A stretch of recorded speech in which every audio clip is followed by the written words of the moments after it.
It's Thursday, November 15th, 2012. I'm Rim. I'm Scott. And this is Geeknights. Tonight on the Geeknights Book Club, The Name of the Wind.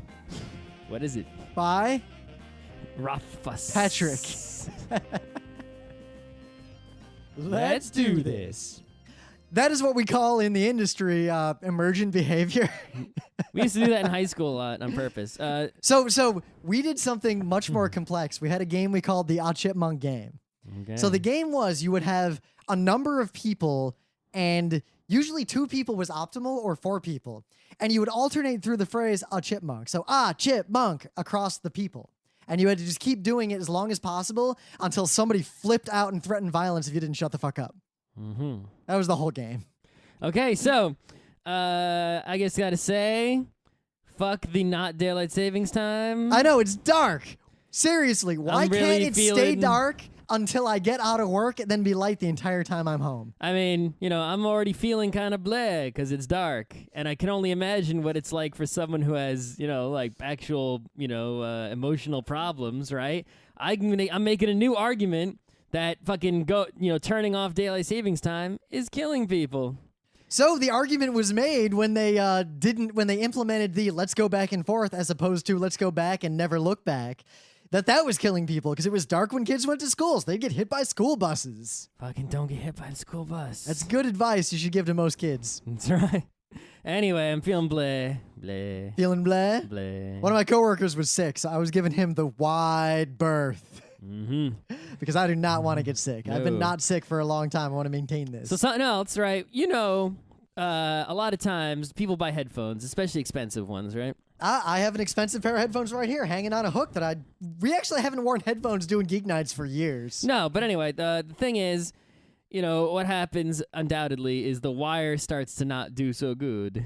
It's not looking so good. And some people, actually those Dr. Dre stupid headphones that I don't like, I'm not sure what the audio quality is like on them, but I don't wear a gigantic headphone when I walk around town. Those actually have a headphone cable that unplugs from the headphone, so you can just replace the whole cable. Not bad. I wish other headphones would fucking do that shit. See, I guess it's partly, I think people don't take good care of their headphones. I take extra good care of my Etymotics. I always put them in the case and. Oh, my Etymotics, nice. I treat like gold, but you know what? But wire still fucking breaks. Yeah, the old ER6, barely. Those are like the flimsiest pieces of shit. The only reason I kept using mine is because they honored my warranty like 5 times. Me too. Anyway, so I discovered something I didn't know about that was sort of obvious in retrospect, right? I watched a YouTube video how to repair headphones, and he's pretty much cutting the wire, twisting the ends together, soldering them, right? And I'm like, yeah, I know how to do all that, right? But then what he did at the end, right? See, what I do is I just take electrical tape and sort of wrap it around the weak part. What this guy did was genius. Apparently, there's a thing I did not know about called heat shrink tubing. You know about this? Yes, I've used it extensively, mostly in Science Olympiad in middle school. It's just a little black tube, and you slide it over the wire, and you take a lighter, and you friggin' heat that shit up, and it shrinks, and it's basically like having, a real wire coating suddenly. Yes. And it's so Welcome cheap. to electronics. Yeah, $77 for 48 pieces in various sizes on Amazon. I'm buying that shit. So now it's like when headphones start to get weak, right? It's like, the wire's poking out, but the headphone still works perfectly. Boom, heat shrink tubing right on that motherfucker. All set. The thing is, in my entire life, I'm not counting like headsets I've used for like gaming or like cheapo crap or whatever, in terms of like actual headphones, like the kinds of studio headphones I'd use to like master audio. You're not gonna have the wire break on those. Yeah, I own one pair from when I was like 11 until they broke a few years ago. I'm on my second pair ever. Yeah, those things don't break. I'm talking about the ones that you have the phone in your pocket with the wire going into the pocket and under your coat as you walk around town. Who in their good goddamn mind would use anything but earbuds for that purpose? Particularly isolation earbuds. The wire on no matter what kind it is, earbud, headphone, whatever, there's a wire and it is always fragile. And if you're using it in the studio, the fragile wire is not a problem. If you're walking around town, no matter what kind, the fragile wire becomes a problem. That's why if you have the Dr. Dre kind, you can replace the wire. Otherwise, you need to repair the wire. Or I just got the slightly more expensive Etymotics that are slightly less made of glass. What I really was looking into was getting some Bluetooth headphones, because then this whole problem goes away. Actually, Pete's got it going on because he's got the hearing aids. Exactly. And he's got the box. The box is also A2DP. Exactly. So I was looking for A2DP headphones. The ones Etymotic used to make, they are discontinued. What, really? And nobody really makes any that are good now, that are wireless Bluetooth headphones. I guess there was never much demand. There's a few out there, but I guess it's people. Here's my suspicion why. They're all without the wire. headsets No, for, without the wire, people lose them. I don't know, but they're all headsets for douchebags, so you can talk on the phone. But none of them are headphones with the stereo sound, really. There's a few, but they all suck. Yeah, that's how it goes.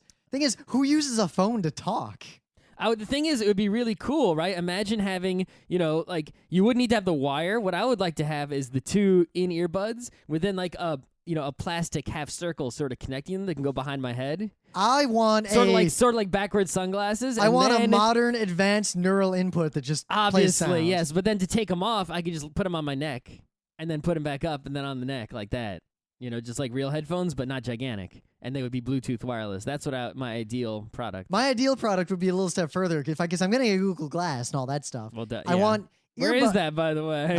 Someday. I want earbuds that I stick in that are complete isolation, and have little mechanical controls so that I can basically turn them into actual earplugs, or listening to music in isolation, or listening to stuff but also hearing the real world, or just hearing the real world. Well, the way to hear the real world, right, is Etymotic actually has this app on the iPhone called I saw that. Awareness, and what it does is you put the Etymotics in your ears. You can't hear anything but the music, but sometimes you do want to be aware of the outside world, so you enable the Awareness app, and it actually uses the microphone on your phone or the microphone that's near your face on your phone to hear the outside world and then put that into your ear, but keeping it lower than the thing that you're listening to, in the proper proportions, so that you can be aware of the outside world while protecting your ears, while listening to music. There are actually while being aware and safe of things going around terms for those sorts of like barriers of interaction or feedback, like barriers between you and direct feedback. Mm-hmm.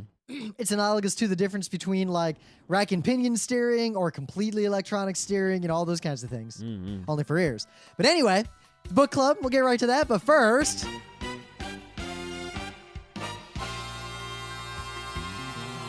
things of your mom. Things of Scott's mom. Doo-doo-doo. Oh my God, I'm logged into my phone. Who's calling me? Let's screen this call. Okay. Sure. All right, let us check this thing of the day. Apparently in the UK, we missed the boat. There was a sketch comedy show that I never heard of, and someone from the UK is probably like, oh my God, never heard of that. Well, they probably never heard of The State or Kids in the Hall, so whatever. Called The Mitchell and Webb Situation. And this is from, the 2000s. Actually, this is uploaded to YouTube in 2007. And it's a very funny sketch about farming, and it's really hilarious, and it kind of makes me want to be a farmer. And it's funny, and it's only a minute and a half long, so watch it. It's about the same level as like one step under the really good Whitest Kids You Know stuff, but way above the mediocre Whitest Kids You Know stuff. It's analogous to Kids in the Hall, I think I agree, based on the one skit I saw, the one that is Scott's thing of the day. Yep. But nothing beats Lincoln what? Lincoln what? Lincoln what? Okay. What? What? So, you guys may not be aware of this, but a long time ago, there was a musical called Les Miserables. No. Now, while it is an obvious and It's very not from that long ago. very big musical, it's from a while ago in that, where has it been touring recently? You can go see it in places. Yeah, not everywhere. It's not like when I was a kid where it was in like every town and there were multiple international tours. I saw Les Mis like 3 times in the 90s. Here's the official website. Let's see where it's So anyway, playing. my thing of the day is that if you weren't aware, there's a movie based on Les Mis coming. There's trailers for it. I actually saw the trailer during Wreck-It Ralph. But the thing is, unlike the movie versions of Les Mis that just try to follow either the book or the plot of the musical, it's more of an actual musical that happens to be a movie. I really dig musicals as movies. So the trailer gave me those goosebumps of, oh, it's going to be good. You can see it right now in Chicago starting tomorrow All right. until December 2nd. Not bad. Then it's going to Kansas City, then D.C., then Philly, then Pittsburgh, then Kalamazoo, So then not New York. Cleveland, Charlotte, Miami, Fort Myers. Wait, hold on. I'm holding.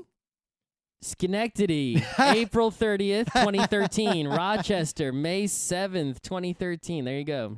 New Haven, April 17th. Baltimore, Richmond, big cities. Not bad. It's on tours from now until they got dates all the way up to June 9th, 2013. I just kind of realized I was chatting with LesMiz.com, LESMIS. I was chatting with random listeners because of the Counter-Strike server and everything, and Les Mis came up, and I realized a lot of people had never actually Look seen at the it. coat on that Master of the House, yo. Oh, wait, it disappeared. They got a rotating image. I saw going the on same here. image you saw. Okay.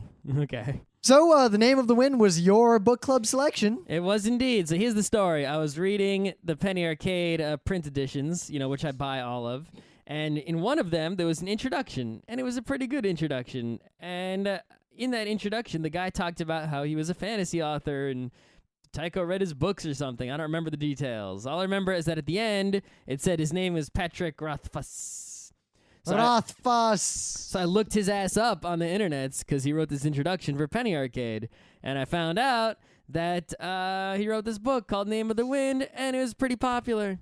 And I was like, okay, that's good to know. I'll read that book some fucking day. And then the book started showing up all over the place, and when I mentioned it, like a whole bunch of people had read it, and I was like, oh, this is something I clearly escaped my radars. Actually, it didn't escape my radar. It was just caught in it just now. At least at the time just now, which was a long time ago, because I bought the book on Amazon and had sat on my shelf, which is why I selected it as a book club book, so I could read a book that I paid for instead of having to buy a new book. So, the usual warning, this is the Geeknights Book Club. We're assuming that you have already read The Name of the Wind by Patrick Rothfuss. So if you have not, we're going to spoil a bunch of stuff. It is a fantasy novel of the typical nature. So, without further ado, what'd you think of it? Because honestly, I liked it okay, but I started the second book and got about a third of the way through it. And now that I know that it doesn't fucking go anywhere, I really... My opinion of the first book has gone down quite a bit. Well, I mean, I'm not going to change. I have the second book. I have not read any of it. And Yeah, I'm a third of the way through. He's still in fucking school. Right. He doesn't have any money. And then he pisses off the person that lent him money. And then someone uses like malfeasance against some bullshit. Yeah, I'm not going to modify my opinion. And then he loses his loot. And then he gets his loot back. I'm not going to modify my opinion of the first book because of something in the second book. I will, because... No, that is not legit, right? That's like saying, man... Mega Man 2 sucks because Mega Man 3 wasn't as good. But if Mega Man 2 had been, ended with a story that clearly continued, it was to be continued, Wily gets away at the end, and then the next game sucked. Well, that means Mega Man 3 sucked. It doesn't mean Mega Man 2 sucked. But remember, this book is part of a defined, pre-hoc trilogy. Well, yes, if I'm going to give a value judgment of the whole series as a whole, then of course all of the books together will, affect each other in that sum judgment. But if I'm judging only book 1, book 2 and 3 got nothing to do with it. But I was judging book 1 under the assumption that the plot, that the trilogy is a contiguous plot. And it actually is a contiguous plot. It's just one goddamn book. The only reason it's a trilogy is for publishing reasons. And also because it would be really quite large. I have unnecessarily I have a large. copy of Chimera's Copper, Serpent's Silver, Dragon's Gold, some bullshit Piers Anthony book that's that thick. That's almost as thick as it would be. It is ridiculous, and Keep if it, but I mean, correctly, I had, did you actually get the digital or physical version of book 2 of this? Of course, digital of both. Right. Oh, okay. So I have the books. physical ones. Why would I buy a book? The book? second one is bigger than the first one. The third one's probably going to be bigger than that, knowing fantasy people. Oh, good God. Anyway, so let's just talk about the first book. Okay, so The Name of the Wind. It's about. But everyone's read it. We don't need to talk about what it's about. There are some people listening who have not read it. Fuck you. And It's don't about, care. Okay, it's about a young boy who is the most perfect, best person ever. He was born to a great family with awesome parents. He's smarter than everyone. Yep. He's the smartest, most talented kid to have ever been born. He's a goddamn Mary Sue and everything's perfect. Except he sucks at flirting with women and he lives in a world of high school drama. Mm-hmm. That's what it's about. Oh, and his parents were killed by the Chandrian. Yep. So that's really, it's one of those situations, like a lot of fantasy things, where there's this big bad guy, this Chandrian, or however you want to It pronounce it. has to be Chandrian, otherwise the poems that he's referred to a few times, he rhymes Chandrian with plan. Okay. So unless it's plan, then it's Chandrian. Well, it could be Chandrian. Plan? Chandrian. You don't say plan, you say plan.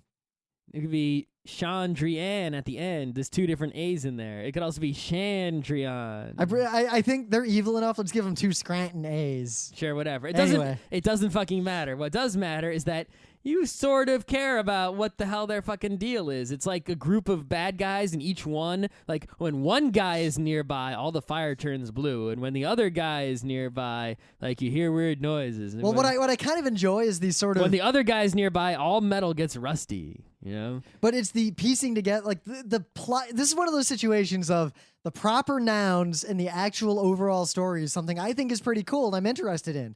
There's a sort of precursor civilization and precursor magic, the great days of Tarborlin the Great. Right, but Star Swirl the Bearded are way in the past. That stuff isn't even that far in the past, but it's been largely forgotten, and it's only like in tales and stuff, like the Burning Wheel and stuff like that. It's like, relatively recent history, just some perhaps centuries ago, is now like legendary, even though it's totally true, but you don't know what is totally true because they don't have a good record of history at all, and you're basically just hearing from bards in the story, and then the story is itself a story. It's just what the main character in the present is telling to this chronicler. So how reliable is he, right? How do you know how much of what he is saying is totally true? If this book ends with him being the leader of the Chandrian, it's all a big sham. No, I can guarantee you, I don't know if that's the case. That would be great if he's an evil wizard and he's lying the entire time. But I do know that he's definitely an unreliable narrator, right? You cannot trust that everything he is saying. I don't get that impression. So Patrick Rothfuss, I've only read this 1 1/3, like 1.33333 of his books. Mm-hmm. But I get the impression that they're written from it reads like a young adult novel.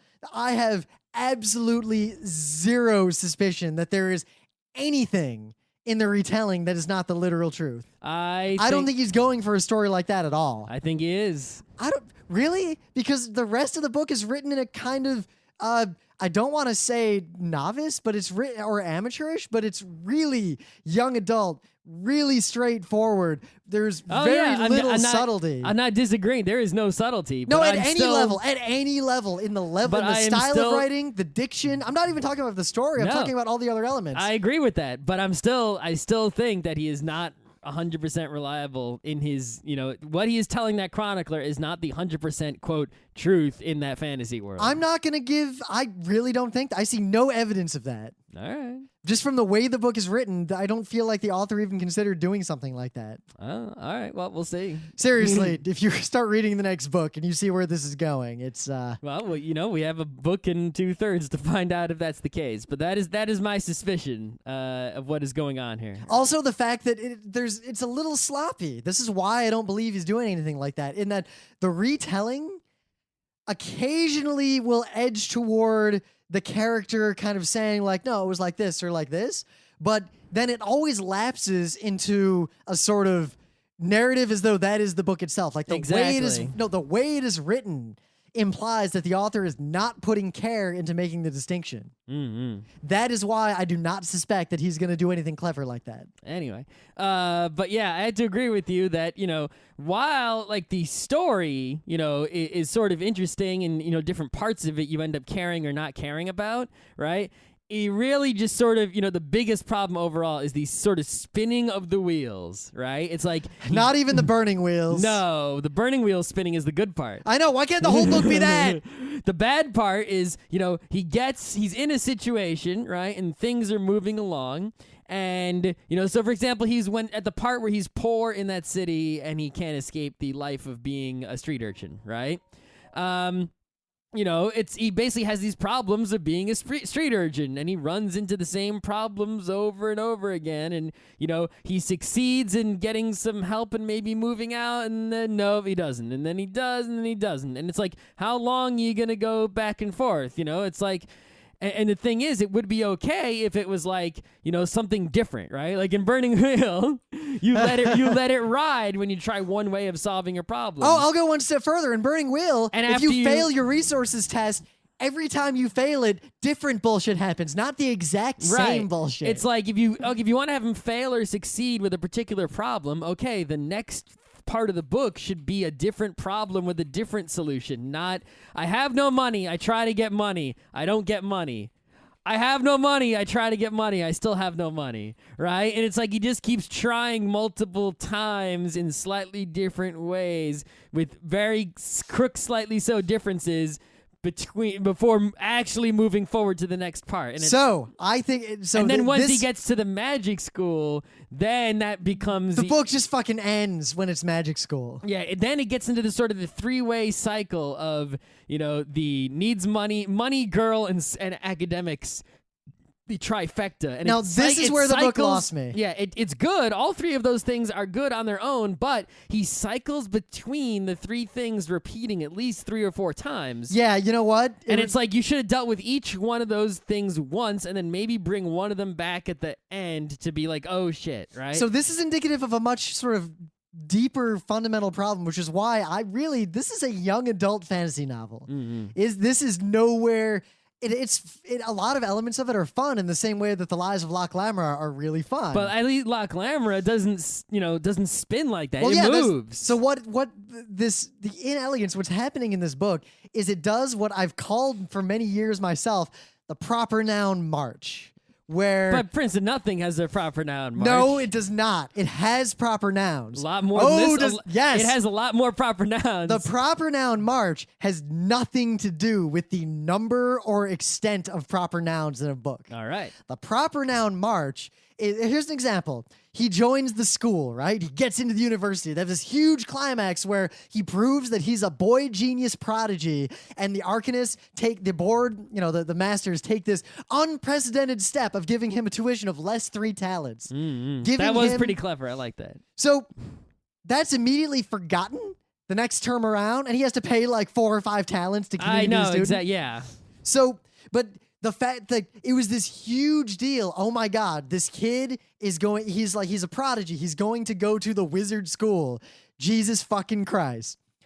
And then immediately, oh, well, you're not an arcanist yet. Oh, you're not an Eleth yet. Oh, you're not a Rilar yet. Oh, and you know what?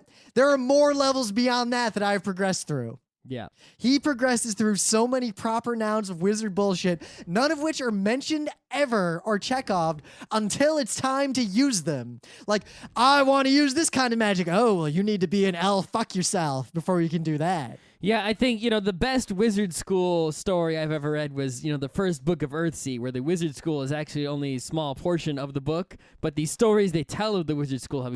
now this would have been fine, in too. Earthsea, he shows up at the front of the wizard school, and there's the challenge with the guy with the door, remember? And he's got to... Right? And then on the way out, there's the doorman again, sealing the wizards, right? And that's...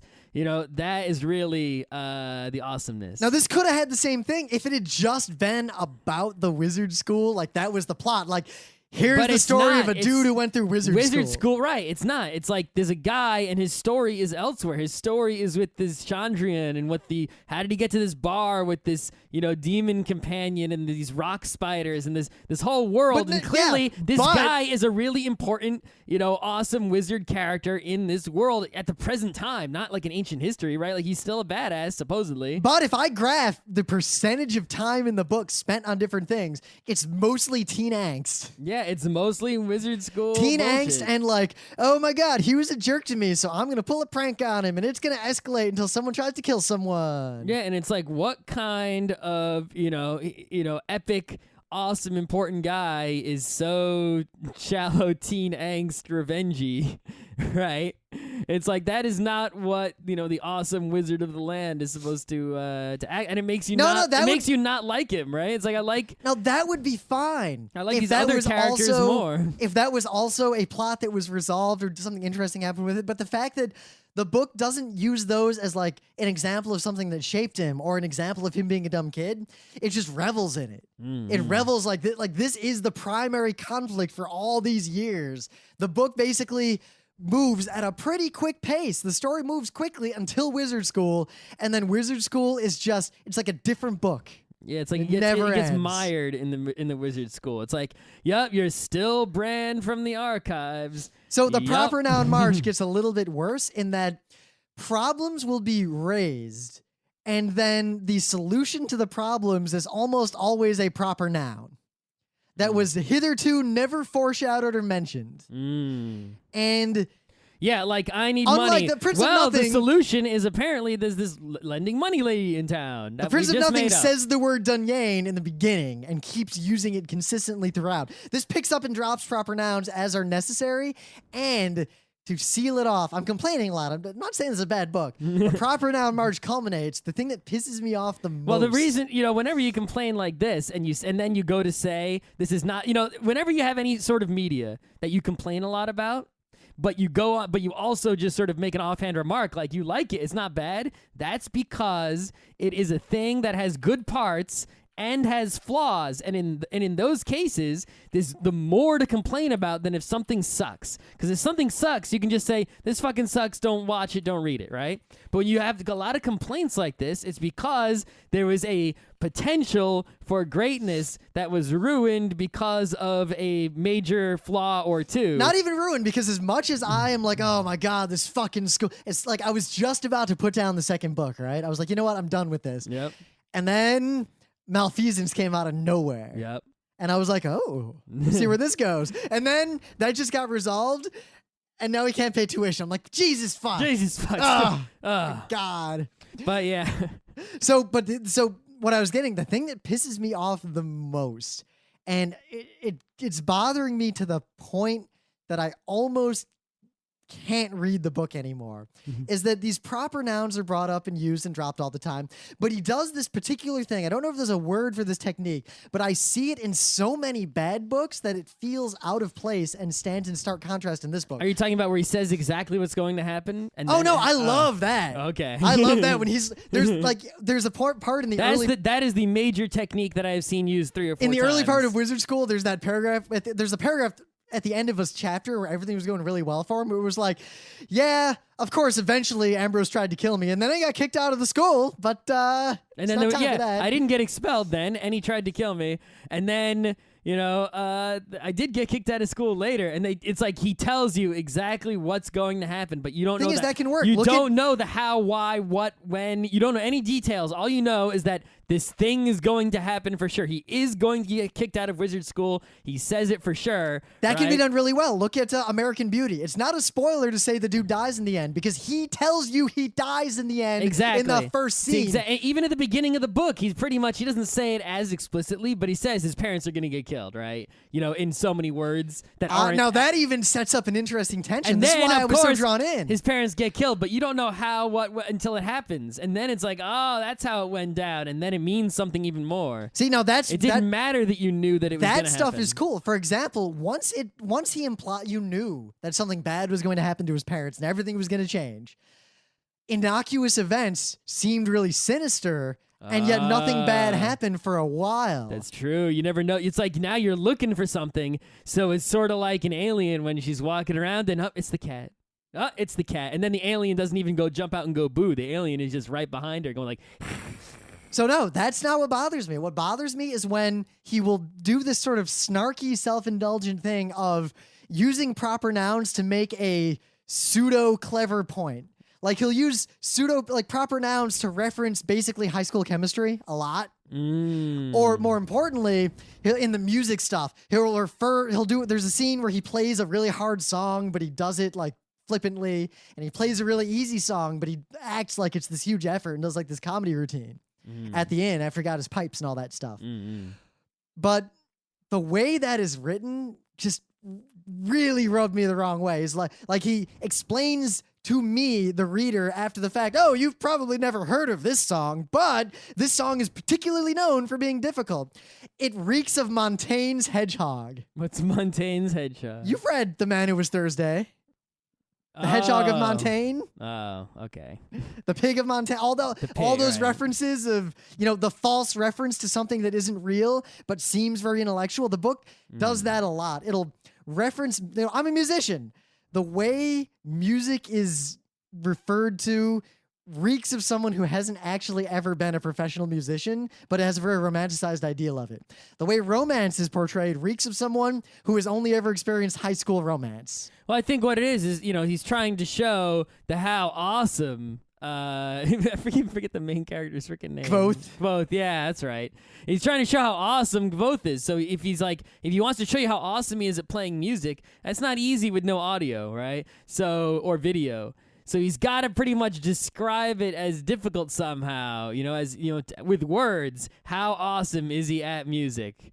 All right, so how would you write that? And so, I'm not a writer. I don't know how to do that. But I do know that this is not the best way to do that. And thus the proper noun march. Whenever the author needs to make a clever point, he'll refer to a proper noun that has very little context. Like, you cannot really grok the different properties of these different proper nouns of alcohol because they're used sort of flippantly to make these funny points. Yeah, it's like, in terms of the music, right? He has his parents play this song that is, and when his parents are playing the song, he tells the history of the song and how hard it is. And then, of course, he just says, oh, and then Gvoth played the same song that has the same title, which is a proper noun, of course. Yep. Right? And then it's like, oh, that's the hard song the parents played. This must be way hard. And he pulled it off with a string broken. Whoa. But meanwhile, for example, take the Prince of Nothing.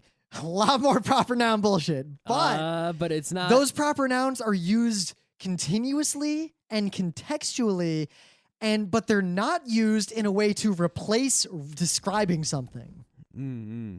Here, I feel like Patrick Rothfuss too often will use a proper noun to replace having to actually describe something. Or to make a point that he couldn't otherwise make without setting a lot of other hooks up along the way.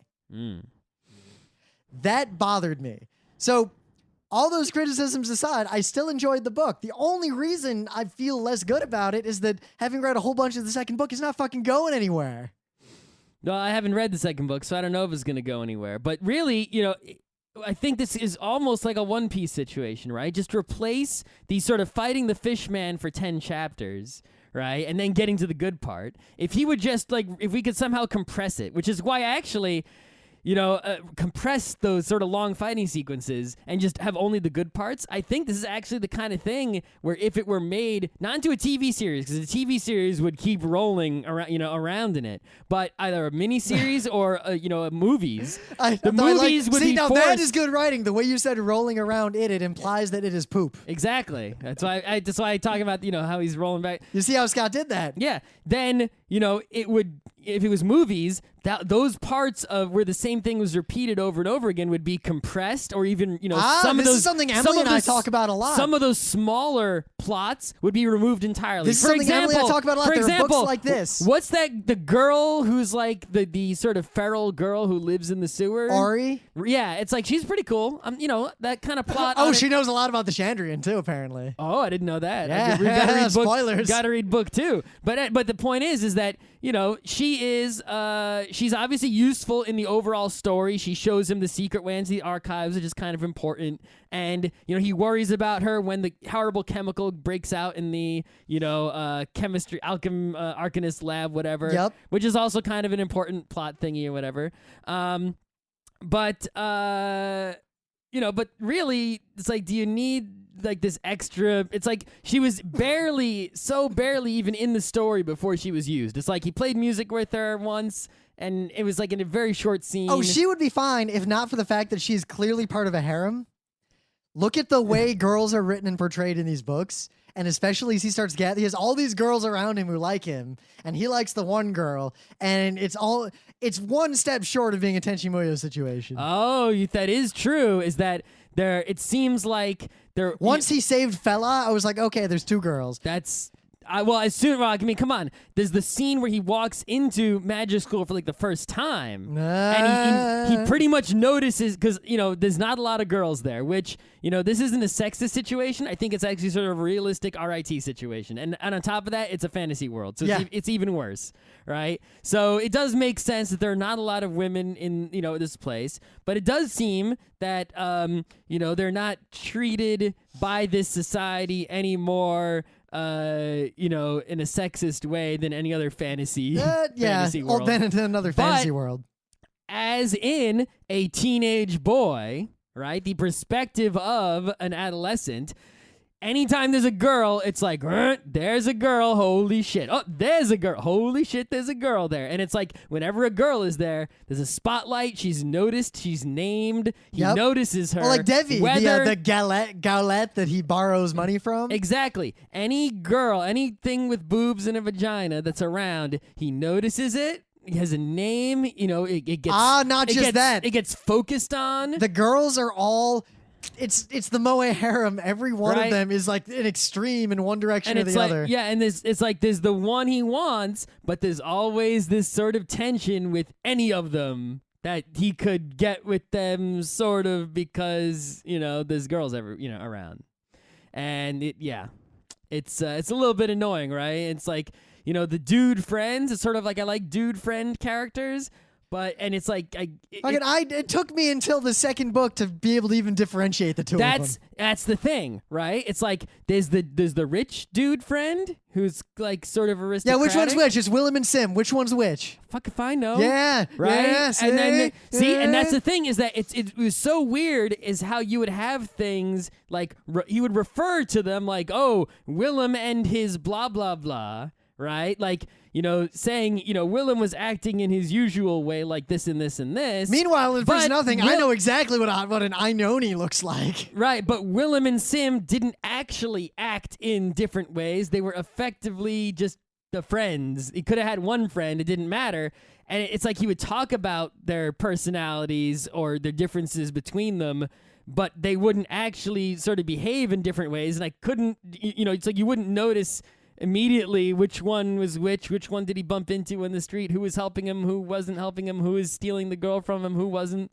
It was just one of his friends. And might as well just not even name those guys. They might have just said his good friends, where we saw one of his good friends. Whatever. Now, we do remember Ambrose, but he's basically actually the primary antagonist. In the second half of the book, he's the primary antagonist. I mean, I think the Chandrian are the real primary antagonists. Yeah, but good luck gleaning that from the books. Yeah, but since they're the dark, evil, mysterious square boss, we can't show you too much of them so early in book 1. We got to sell book 3, right? I mean, even Prince of Nothing does that. Consult, right? Same thing. So they need this Ambrose to be the primary antagonist, but he's only there for the second half of the book. And really, the antagonists in the for the rest of the book are the environment. It's really him versus the world, and not versus anyone in particular besides Ambrose. No, here's the other thing I didn't like, and then because there is a lot of stuff I like. Don't get me wrong. Oh yeah, but the thing I didn't like was that the school is set up by the author to cause all of these problems. The fact that the tuition cycle is literally they interview you, they make up tuition, you have to pay it by like noon the next fucking day. Really? That's how the wizard school works? Yeah, they could have made, it is a fictional world. He could have made the wizard school work any way he wanted to, but he made it work in this way. In this kind of ridiculous way. To cause way. this conflict to keep happening over and over again. And the other thing that really bothered me was it's like, why couldn't it just be the wizard school recognizes him for a genius? They let him, he's in the wizard school. Or they don't recognize him and force him to prove it, and then he kicks some ass. But he did that. And he kicks some ass, and he gets in, and then you could have focused more on the jealousy of the other people in the school. Instead, it's like the other people in the school are just sort of vaguely jealous or supporting. Oh, the other people in the school are Lieutenant side characters. Right, except for Ambrose. And the only dudes Why the fuck does Ambrose even hate him so much? That doesn't actually make sense. It's like he's like the bad guy he met on the first day of school, just like in any movie. He's a high school bully. Exactly. You meet, whenever you have a movie about high school, there's always shows up and there's the bully. Doyle rules. It's like Doug, Roger, right? Why does Roger hate Doug? It's just he was the bully who was with a green face in the first episode. That's why. And Doug was the new kid in town. That's why. There's no reason. It's just how it is. Yep. It's just I got so sick of it. And the last thing that bothered me of all these things is that the book is supposed to be in a fantasy world, and while we're in this university where there's science and sigildry and all these things, there's too many modern sensibilities and too many like modern real world references to like chemistry and things that just feel really out of place. It feels like I'm reading a fantasy book of someone who's currently taking like organic chemistry 201 in college. Maybe. Like Willem or Sim gets in trouble. He's like, I was mixing water with acid instead of the other way around. Yeah. It stood out every time that happened. Like, really, dude, it'd be like if I wrote a fantasy book and I was like, I went into the kingdom of blah under the radar. Yeah, the other thing is, while I like, fantasy worlds and how does this fantasy world work? Every fantasy world works differently, right? This one doesn't give you enough context to know how it works. Right. Lord of the Rings works like this, and Prince of Nothing, it's all about how does it work? That's the whole core of the book is how, trying to figure that the fuck out, right? Why does the gnosis this, right? And it's like Lord of the Rings, well, there's the magic of the elves and the, all this stuff. It's telling but me when in this book, there's all these different kinds of magic that are completely unrelated. Sigildry, alchemy, sympathy, right? names, and they got nothing to fuck to do with each other, right? And he doesn't even try to figure out what the fuck they have to do with each other. Saying the name, and all of them are like sort of stolen flat out from other fantasy worlds. Like saying the names of things, that's fucking Earthsea. That's straight up Earthsea, saying the names of things to get them to obey your will or whatever. Let's go one step further. So the way sympathy works with the Alar, it's Full Metal fucking Alchemist. No, it's worse than that. The Alar bothers me because he makes a big point about, and then he split his mind into two pieces. And do you remember the beginning? That's Prince of Nothing. When he's with Abenthi and he goes through all the exercises and how to split his mind? Mm-hmm. They're bullshit.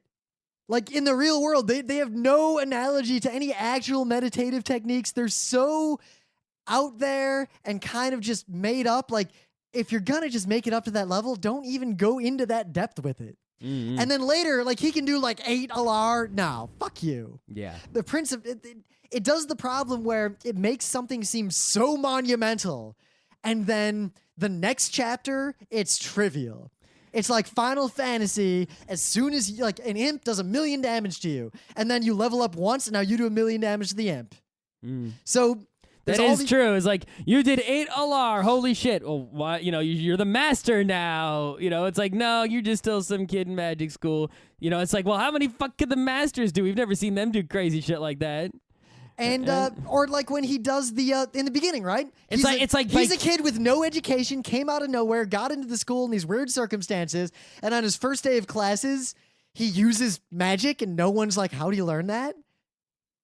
No one's like, "How come he already knows everything?" Instead, they get mad at him, and the teacher holds a grudge too. Hemi. Yeah, that's the thing. Some of the masters are cool. I like the crazy master who is I like the crazy master, the namer, right? Because I sort of imagine him as like a Tim Burton whenever they're doing the like he's on the horns getting interviewed for something because he's in trouble. That master's always like, "What the fuck does this even matter? Why am I even fucking awake? This sucks." I like that guy. I actually like the archivist guy a little bit too, right? He's he's like Snape. Yeah. I like the sort of, the Arcanist guy because he seems like a normal, like a good shop teacher, which I think is what he's supposed to be. Yep. But he's just like a completely normal, not crazy, not stupid, stand up, stout guy. Like, yeah, I like that guy. But all the other ones are kind of like, yeah, they don't seem very masterly to me, especially the petty ones. How did you get to be a master? And then one of them is like, seems like the Supreme Court. Who's the guy on the Supreme Court? The Chancellor? No, on the real Supreme Court of the United States, who always just a follower and does what he's told. Oh. That's the guy who always does what Hemi tells him to do. Yep. Or then the Chancellor, whose only actual opinion of anything seems to be, I'm too old for this shit and I don't care. Yep. So here's... before we get to the stuff I liked about these books, Emily and I talk about this a lot. Works like this that have flaws, but have like these fun, iconic moments in them, or these good characters kind of scattered out within them, are great to be turned into movies because you can't do it. You can't do a literal adaptation. It would suck. It'd be too long. You have to do a liberal adaptation, but because the source material is not super great to begin with, no one's going to flip out and get mad at you like if you change something in Lord of the Rings. Some crazy nerd. No one who matters. If you change... Look at how many people were flipping out about Tom Bombadil. Well, it's like, think about Game of Thrones, right? There were nerds who were already Game of Thrones fans who might be flipping out about the TV show, but not many. Most of them actually like it. And two, most people hit the TV show first, right? So Yep. even though Name of the Wind was crazy best-selling, even though it's not been adapted to anything. It wasn't actually crazy best-selling. Almost every book is a bestseller. But I mean, this is The term New York Times bestseller means bullshit. But I know anyway. that, but I'm saying regardless of how many copies it actually sold, that's not what I'm referring to. What I'm referring to is how, upon discussing this book on the internet, many people say, "Oh, I read that. Yeah, let me tell you about that one." Yeah. It was already quite popular among the nerd community. Yes, but these are the even kinds though it of is works relatively new, that are best to be made into a movie or something because Yep. the wide audience won't have read the book. Only the nerds will have. and they never will. And even if the nerds get mad, they'll be drowned out by all the people who, you can adapt the story enough to where a creative adapter and a good director can really make the movie stand on its own by casting the right people, focusing on the right things, changing the parts that don't make sense, like Hunger Games. They got rid of the stupid goddamn wolves. Mm-hmm. They didn't. They just got rid of that whole piece. I still haven't seen that. Maybe it'll be on Netflix soon. Yeah, the wolves are just wolves. Yeah. That's it. They don't even in any way reference the bullshit that happened in the book and was stupid. The weird genetic engineering nonsense. Yeah. Yeah. So the things I liked about this book, when Kvothe is trying to get Elodin to teach him names, and Elodin takes him to the insane place, and he's like, "I was locked in here, la-di-da-di-da," and he's like. And Kvothe's like, "What do I have to do to be your student? I'll do anything." And Elodin's like, "Jump off the roof." And he immediately jumps off the roof so fast that I can't even be like, "Just kidding." And then you just see, like, the way he describes that scene, like he looks up as he's falling, he sees the master just kind of with his arm out like, "Oh, fuck." Right, because it's like, that was so good. I agree, that was a great scene, because what he's doing there is unlike, say, just stealing straight up from Earthsea, right? He is taking the thing you already have a set expectation of that from other things you've looked at. Say The Matrix, the jump scene. Yeah. Right? He's taking your set expectation of a cliche and turning it on its head, right? In sort of an obvious way. It's not, it's not that clever, but it just happens. You didn't see it coming. I was thinking Matrix scene all the way, right up until the guy's like, "You're fucking stupid." And I like And then as soon as he said that, I was like, "Oh, that was awesome." I also love the undercurrent of, like, the people don't know their own reputations, but they grow them anyway, and it kind of fits in with the name thing. That whole undercurrent is great. I love when you get snippets of what other students think about him, because they don't know him. Yep. They just have these stories of him. He's Kvothe the Bloodless because they did, he got whipped and he didn't bleed. Or he got in a fight with Elodin and Elodin threw him off the roof. Like, that's what they think happened. Mm-hmm. I like those little, like, flavor bits. Yeah. The thing that after the cycling, the only other thing, we complain it's sort of fan servicey and stuff like that and sort of shallow, but actually that makes it kind of fun, right? Yeah. We're nerds. We like fantasy books. If you put in fantasy, what's the word for Mary Sue that's a dude? Whatever it is. There's a couple of terms for it. I just use Mary Sue for all of them. Yeah, it's kind of fun because he's so awesome. There's an awesome dude. Hey, it's a good time reading the book. Except he's stupid around girls. Yeah, and I just tire of it.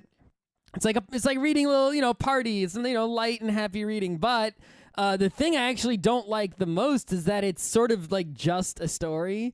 There's no real meaning or message or there's no deep anything here. At least, Prince of Nothing has some message about philosophy and knowledge and epistemology, Lord of the Rings also doesn't mean anything either. But there are lots of other fantasy things to do. Like I was reading the White Gold Wielder stuff.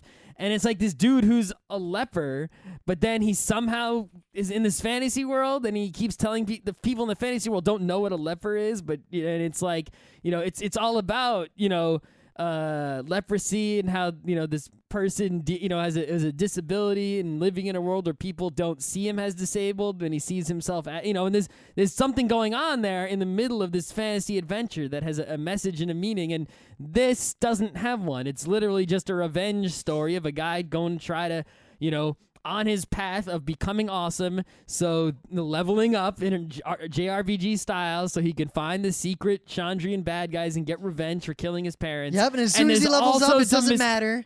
Like, he's Relar, Jesus fucking Christ. And but he's not in LL or whatever. Right. And there's mysterious spidery demons somewhere, and it's his fault, and that's all we know. I also liked the meth lab out in the woods when he slayed the dragon. That was clever. That was great. Once You know, he, the best part about that whole dragon thing was not only the cleverness of it, and of course that dragons were foreshadowed with that dragon book. how his plan didn't fucking work. How it didn't work, but also how it was a break from wizard school. I know. They got you away But from the then- wizard school. Like, so yeah, here's the fundamental problem of this book. He slays the goddamn dragon, and then the author like goes out of his way to undo every advantage he got from that. To You'd make think, sure you'd think it was a Marvel comic book where you had to reset the status that quo. by the time he gets back to fucking wizard school, he's poor. In fact, that's exactly what it's like. It's like, you know, it's just like a superhero comic book. It's all about playing with the toys and smashing them up really interestingly and then resetting everything to the status quo when you're, you know, putting everything back away cleanly for the next person, even though it's the same person and it's not a comic book, so you don't need to fucking do that. Right? You just mess up the toys and keep messing them up more, and when the toys are all broken, buy some new toys and add them into the mix and smash them up too. Right? That's what you need to do in a novel series, right? Not fucking keep resetting things all the time, you know, to make what you just smashed up now meaningless. Anyway.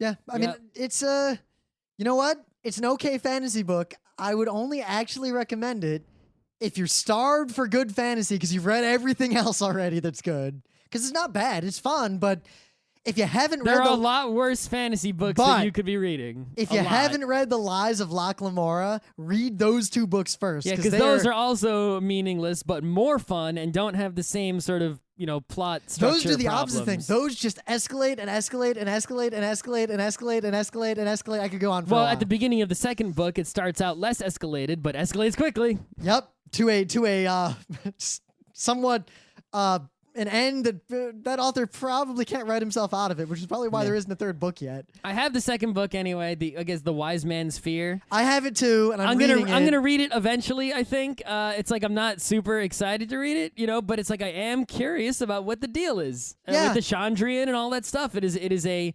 legit mystery. I'm intrigued. So I'm reading it, but I'm literally skimming anything about the wizard school where plot is not moving forward, and it's suddenly a lot more enjoyable. I think the problem is I read books closely. I do. I always read any book I read fucking every word. I mean, The Prince of Nothing, like I read and I work hard. I read that at grokking. multiple times. I've read that multiple word. times too. But this, you know what this is? Lives of Locke Lamora is like a solid B anime. Like a Lupin. It's like, yeah, let's go. It's exactly. It is Lupin. This is a B minus in that this is on the level of like Kaze no Yojimbo. Like, it's pretty good. I like it okay. But when I finish an episode, I don't really care if I see the next episode or not. Like, I don't really. But then if I read The Prince of Nothing or something, it's like when I watch an episode of Cowboy Bebop and suddenly I remember what it's like to watch something that's like A grade. Yep. I don't think I'll give it a B minus. I can give it a B because at RIT we don't have plus minus. Nah, I have to give it a B minus because I give Locke Lamora a B and I give The Prince of Nothing I would an give A. Locke Lamora No, B plus, B plus. B plus or A minus. B plus. Right. Because I think A B plus. minus requires something It beyond does. the story. I think it does. So A yeah, min- you know what I'll A give minus Locke is? Lamora B plus. I'll give Name of the Wind just B. A minus is a story that isn't written that well. Like, it's written less well than something that's written well. That's a funny way to put it. But also has the external message. A B plus is written better than an A minus, but has less meat beyond the story itself. Yep. All right. So what is the next book club book? The next book club book, because there is a movie coming next year, is The Great Gatsby. Isn't it Gatsby? You said Gadsby. Do you know who it's written by?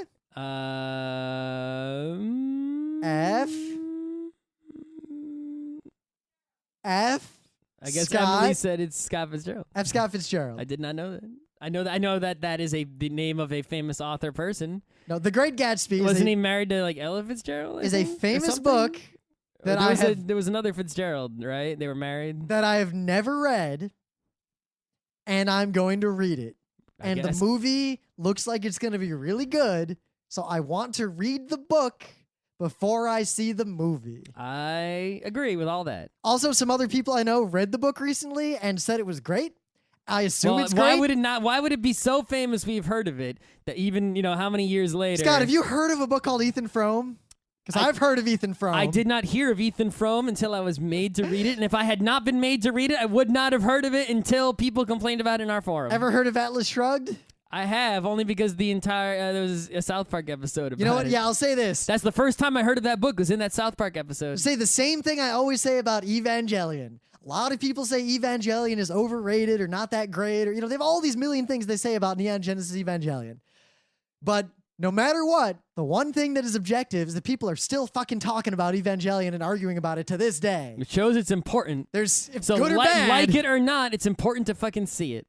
So The Great Gatsby is one of those books that's in the whole of famous books Rim probably should have read, but hasn't actually read. There's you know what?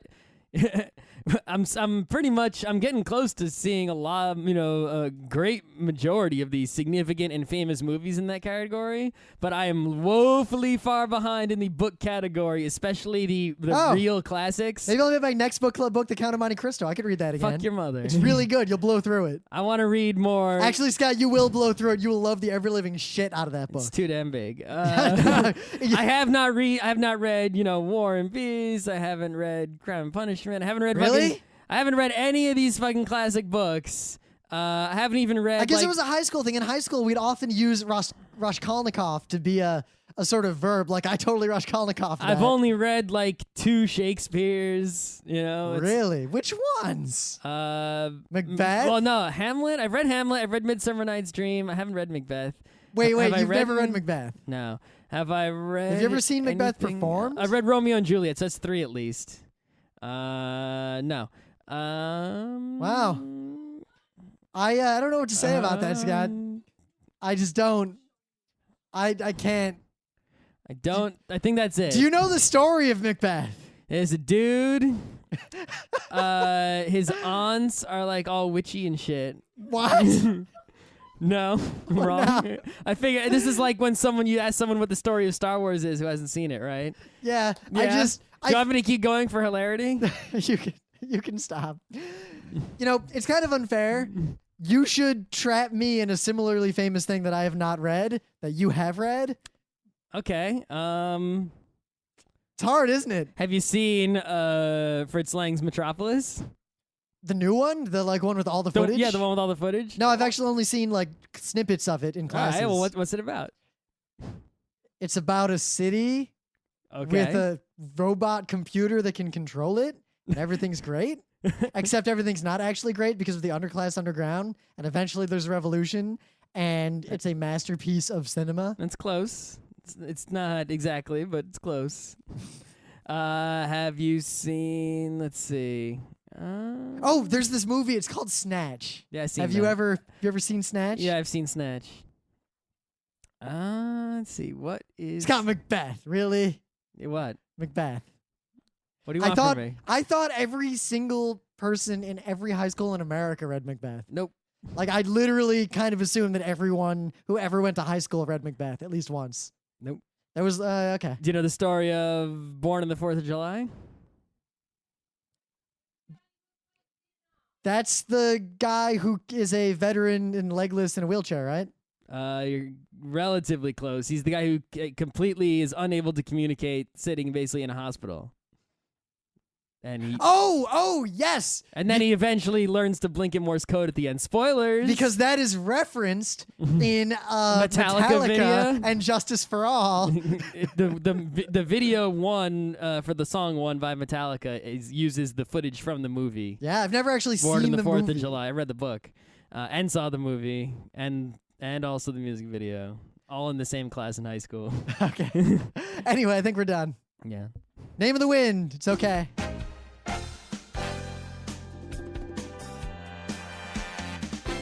This has been Geeknights with Rim and Scott. Special thanks to DJ Pretzel for the opening music, Kat Lee for web design, and Brando K for the logos. Be sure to visit our website at frontrowcrew.com for show notes, discussion, news, and more. Remember, Geeknights is not one, but 4 different shows. Sci-Tech Mondays, Gaming Tuesdays, Anime Comic Wednesdays, and Indiscriminate Thursdays. Geeknights is distributed under a Creative Commons Attribution 3.0 license. Geeknights is recorded live with no studio and no audience. But unlike those other late shows, it's actually recorded at night.